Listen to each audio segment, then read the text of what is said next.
Welcome to BODS Mayhem Hour, your source for all hard rock, heavy metal, new metal, alternative, punk, horror punk, hardcore, rock, and all local bands, with your host, John the Bod, a.k.a. the Bodfather. Hey everybody, welcome to BODS Mayhem Hour. I'm your host, John the Bod, a.k.a. the Bodfather. And as always, I'm bringing you guys awesome interviews. And today it is a huge honor and privilege to have Mercedes Lander. She is the drummer of Kittie and vocalist of White Swan.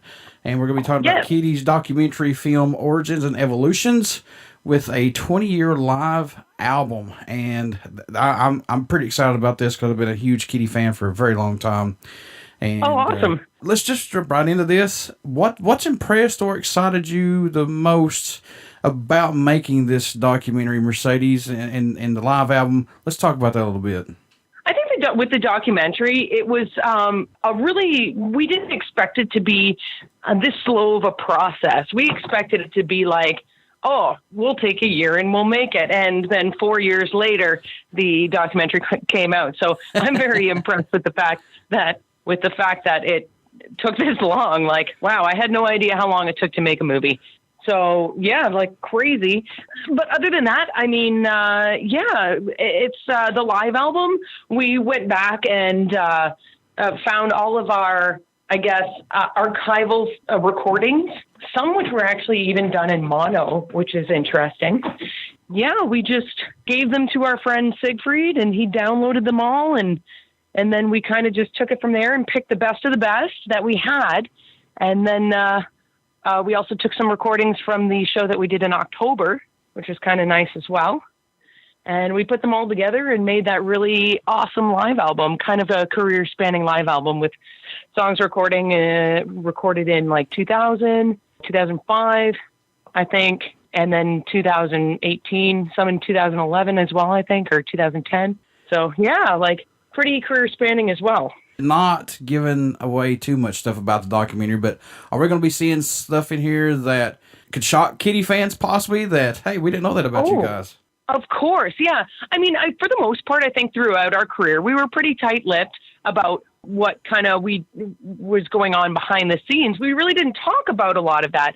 And I think with this documentary, we definitely open up the floodgates, and you get to hear about and see some of the interesting things that went on behind the scenes, some of our struggles, some of our triumphs that you probably wouldn't have seen otherwise. So, and it's all sprinkled with some really cool archival footage as well. So not many people know that we actually had a video camera with us at all times. So we recorded everything. That's awesome.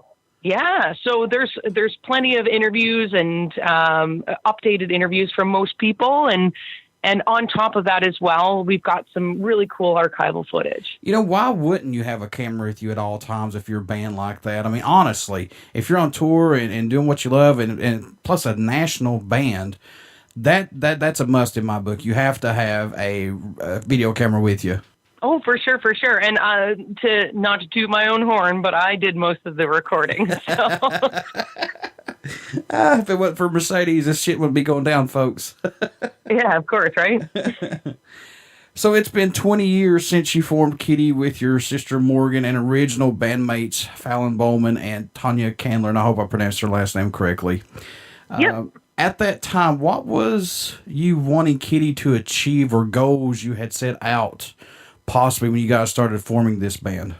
Well, first things first, I think we just wanted, to play music. And that was the goal. We wanted to play live shows. That we thought it was so cool that we were able to, play, a local venue and our friends would show up. And that was like really what we wanted to do. Like we never thought in a million years that we would have ended up doing what we did. It was just very innocent. We wanted to play. We just wanted to play. We loved playing live shows. And once we got a taste of that, it was like we were playing every weekend. Yeah, it's really interesting. Like the inception of the band was very innocent, and we were just kind of like, let's see what happens. And but it's weird though, because we always used to like say things like, oh, when we were on tour with so and so, we used to joke about it. You know, and then we ended up actually touring with a lot of those bands, which is kind of interesting. Did you ever think Kittie would blow up as quick as it did? I mean, plus you guys were selling albums while in freaking high school, man. That's very impressive. Yeah, no, we had no idea. I mean, we're from a small, isolated kind of area in Canada. So the closest two big cities to us are 2 hours away. So Toronto's 2 hours, Detroit's 2 hours, Buffalo's 2 hours. So, I mean, we weren't really, like, there's not really like a crazy music scene, you know, here. There's not, like, have you ever seen a band from London, Ontario other than us? Probably not, right? Right. So yeah, it's just one of those things where it's just kind of like, wow, we never really expected, because we didn't expect this, because obviously London is so isolated, and yeah, we weren't really a part of like a big music scene or anything like that. There was like, I think there was maybe like 2 or 3 metal bands in town I can think of. Mostly, you know, when we were kids, we ended up playing with punk bands because that was all the rage back then. So, and London does have like a pretty notable punk scene, dating back to the 70s. But like, I mean, other than that, yeah, like we never expected this. We never expected to have that happen. I'll tell you what, I remember as a kid doing homework, and I was watching MTV, and this is when MTV was good, folks. I don't care to talk shit about them because it's the truth.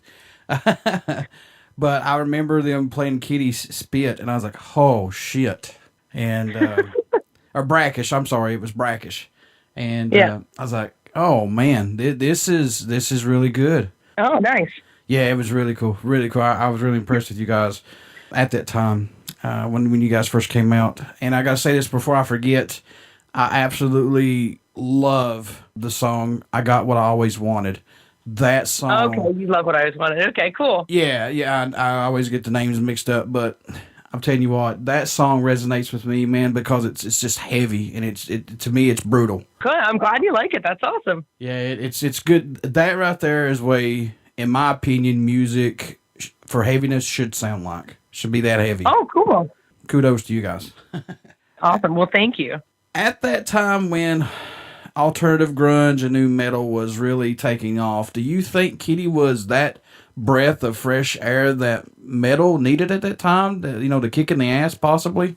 I don't know. We were really a different band than what was out there at the time. Like, I don't think we really sounded like anybody else. I think that probably had a lot to do with us not really being a part of a music scene and being from a, you know, not from California, not from New York, and not from Boston, or, you know, we weren't really a part of like a music scene. And we sounded a little different. So yeah, I mean, maybe that's what, just at the right place at the right time. And that's what people needed at that point.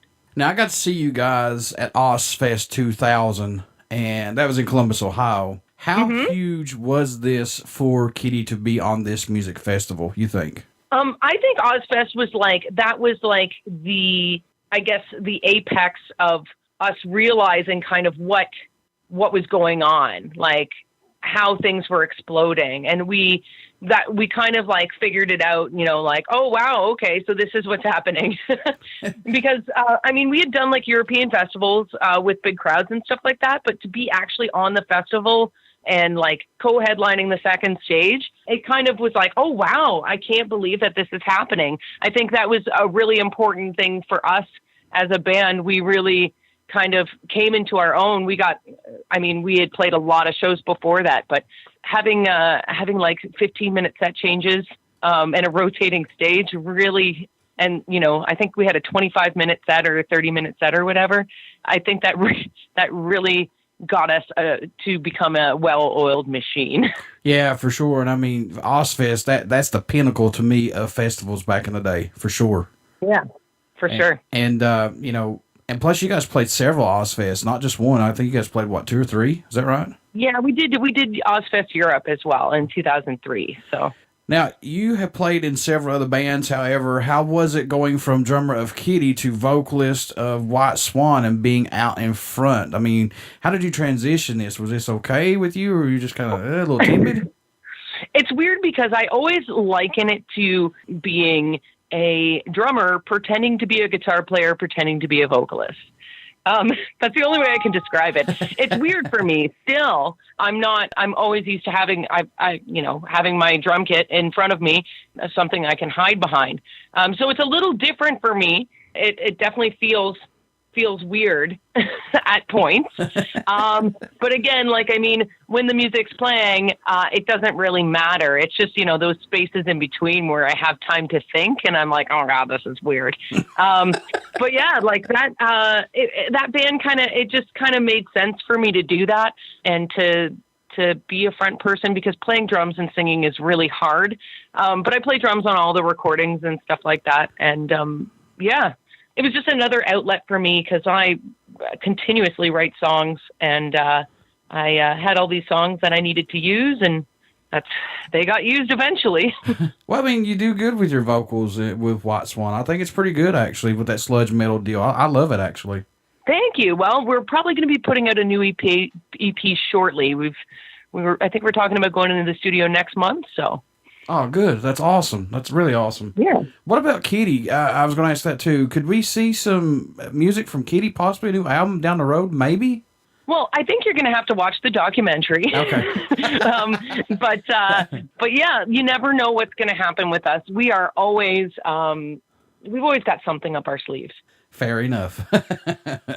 People have said you're one of the strongest women to ever be in the metal scene, because you covered several different genres, going from new metal to punk and then onto a more sludge and doom. What's your thoughts on that when folks say that? I just think music is music, and I categorize myself as a songwriter. So if you can write in different songwriting veins, then you're ahead of the rest of the curve, right? Yeah. And I think that's really cool. I don't know. I just do what I do, and I have fun doing it, and I really enjoy being creative, and I think that's really important as well. So thanks for that. I don't know who said that, but I think it's pretty cool. It is. It's really cool, actually. Mercedes, what do you hope fans take away from Kittie's music once they start listening to it, and once who have not got to hear it as of yet today, which I know some people, they get introduced to new stuff every day, but what do you hope that they take away from it, just in general? I hope that people, when they listen to the music, it activates something for them, and they get something out of it, whether that be, it helps them through a life event, or it helps them, maybe to sleep at night, or, whatever you get out of the music. That's the most important thing, getting something good, something positive out of listening to that music. That's the goal. And we want to be able to make sure that people, enjoy themselves, enjoy the music. And, as long as we're putting out music, I think as long as people are buying that music and supporting that music and coming to live shows, I think I've done a pretty okay job at doing that. Yeah, for sure. But yeah, I just hope that people take something positive away from it. Since you're still playing music and everything, we're living in the digital era of recording albums and social media. Do you like this era that we're in right now, to get albums out quicker, and plus, social media to reach out to more fans? Do you like this? Yeah, it doesn't bug me at all. It's really cool to be able to be that much closer to our fans and to be able to really talk to them one-on-one. Again, though, there are always downsides to the internet and social media. Everybody thinks they should have an opinion, and they don't always need one, or should have one. But again, so you have to take the good with the bad. But yeah, it's really cool that for instance, with the White Swan, we're completely independent, and we release our own music. We do everything ourselves, and part of the reason why we haven't toured the U.S. because it's expensive, but other than that, yeah, it's nice to be able to record something and then put it out and get it done that way. So here's the $1 million question: what made you want to become a musician? What was that spark for you to say, yeah, I want to do this? Let's get this shit going. I actually attribute it to Van Halen. Oh, nice. 100%. So Van Halen was the band of my childhood. My parents loved Van Halen, loved listening to Van Halen, and that was like the soundtrack to my childhood. So, I felt like when I started to develop my own musical taste and stuff like that, I definitely wanted to rock out like Alex. For sure. I still get a kick out of watching Dave Lee Roth, the way he jumps around on the stage. I mean, I can't even. How does that man is like 60. How does he like kick that high anyway? And he's always smiling. Yeah. Yeah. Oh boy. What's it mean to you guys to this day, when folks email you guys or just what if they see you out or whatever, they tell you that Kittie's music still to this day has inspired them. It's pulled them out of a dark hole. What's that mean to you, man? It's great. I mean, I love the fact that I still get people that write me on a daily basis that say, oh, you helped me through high school. I wouldn't be alive if it wasn't for your music. Like, that's crazy to me that somebody actually says that. And, but again, I feel like we did touch a lot of, touch on a lot of like topics, especially in the early days that, teenagers could identify with. And I think that is so cool that it's still to this day, I have people say stuff like that and keep it coming. Like, I love hearing about stuff like that, but it's so surreal. Folks, pick up Kittie's documentary film, Origins and Evolutions. It comes with a live album. And Mercedes, how can people stay in touch with you guys, buy some merchandise, this documentary and live album? How can they do that? Well, you can do it the old-fashioned way and find Origins Evolutions at your local record store. You can also order it on Amazon and get it with Prime, so it'll just, come the next day. There's so many ways to be able to do it. You can download the documentary on like iTunes, etc., and you've got lots of options. I know people that pre-ordered it on for Target. So just depending on what your flavor of purchasing music is, you can do whatever you want. Basically, you can find it pretty much everywhere, digitally and physical, or you can just order the physical from the digital. I like to have the physical copies in my hand. I love those. Perfect. Before I let you go, would you care to do a promo for the show? Of course. Perfect. Hey, what's up? This is Mercedes from Kittie and the White Swan, and you are listening to BODS Mayhem Hour.